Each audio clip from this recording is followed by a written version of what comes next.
बदलापूरमध्ये एका 19 वर्षीय पीडित तरुणीवर रिक्षा चालकानं लैंगिक अत्याचार केल्याची धक्कादायक घटना घडली आहे।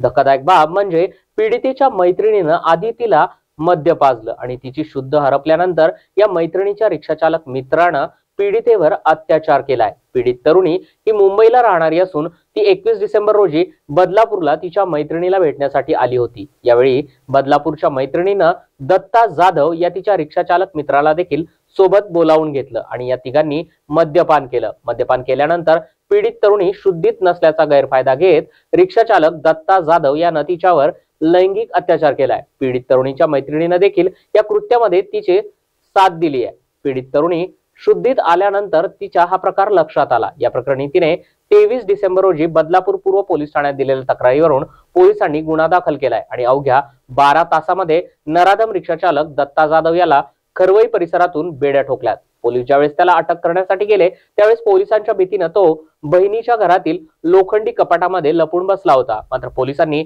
अतिशय शिताफाईनं त्याला शोधून काढत त्याला बेड्या ठोकल्यात।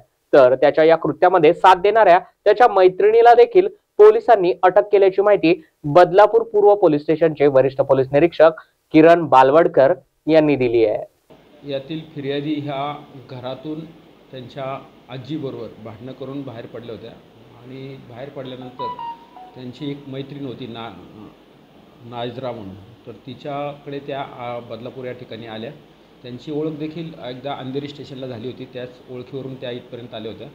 आल्यानंतर ही जी नायरा आहे तिने तिचा एक मित्र होता, आरोपी रेकॉर्डवरचा आरोपी येतो, तर ते दोघे तिला भेटले या बदलापूरमध्ये आणि नंतर त्यांनी काय मद्यपान केलं थोडं आणि त्या मद्यपानाच्या ह्याच्यामध्ये तिच्या त्या नायराच्या मदतीने त्या आरोपीने तिच्यावरती अत्याचार केलेले आहेत बदलापूरमध्ये आणि तसा त्या पद्धतीचा गुन्हा दाखल झालेला आहे। आरोपीला अटक करण्यात आलेली आहे तात्काळ त्याच्यामध्ये आणि पुढील तपास करत आहोत। आरोपी हा बदलापूरमधलाच खरवई भागातला राहणारा आहे आणि तो पोलीस स्टेशनच्या रेकॉर्डवरचा आहे। तो रिक्षाचालक आहे, तो शिपणी रिक्षा चालवतो आणि रेकॉर्डवरचा जुना आरोपी आहे पोलीस स्टेशनमधला।